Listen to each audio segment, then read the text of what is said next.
Hi, my name is Franklin, and I'm a technical consultant at Hook River Consulting, an NetSuite Alliance partner.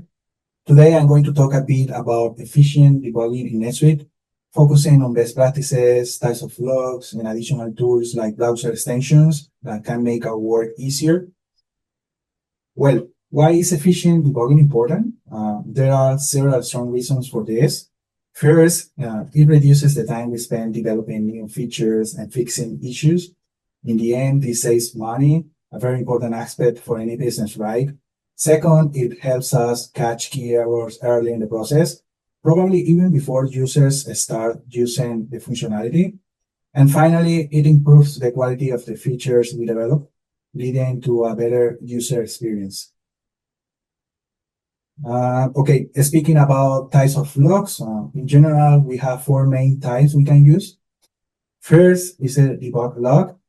This is mainly for developers, useful to track input data, intermediate values, and logical flow.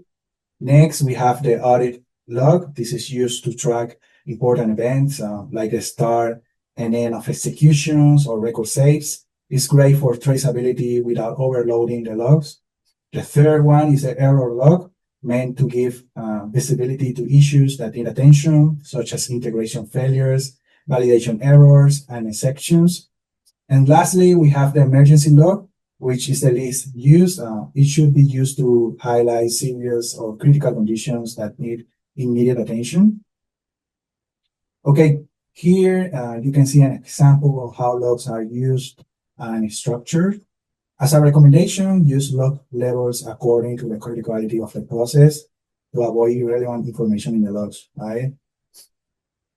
Well, some best practices when using logs are add logs strategically to avoid flooding the process with unnecessary information, remove debug logs before moving to production accounts as part of finalizing the feature, use clear and descriptive titles to make it easier to find relevant information in the logs, and make sure to use try-catch blocks to capture and display error details when something goes wrong.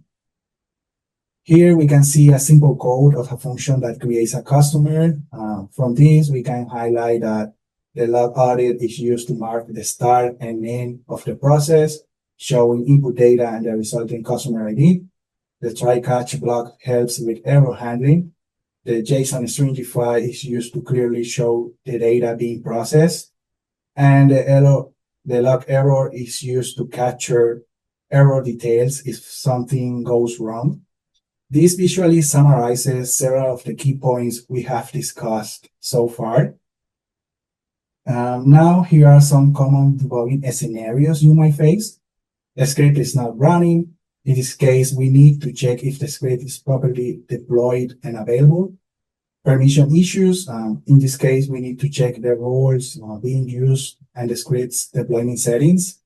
And for client scripts, you can use the browser console, which is very helpful. Now let's look at some tools that can make debugging easier, such as browser extensions.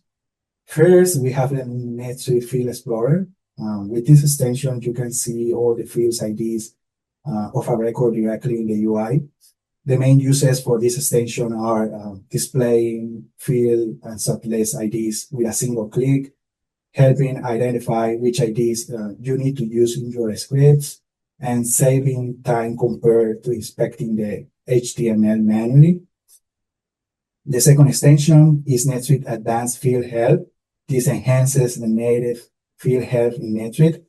How? Well, it adds more details to the field help, like the list of possible values, and it also allows you to search fields by ID or labels, which is very helpful when working with records with a lot of fields.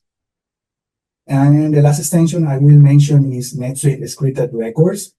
This allows you see all the customizations deployed on a specific record, including user scripts, client scripts, workflows, and it also shows the deployment status of these scripts, right? And finally, here are some key takeaways. First, good debugging helps save time and ensures better quality in our features. Second, use log levels wisely to avoid flooding the console and make it easier to find useful information. And lastly, take advantage of browser tools and extensions to make your work more efficient. This will help you a lot. And that's all for this video. Thank you very much. Feel free to follow us on social media and see you next time.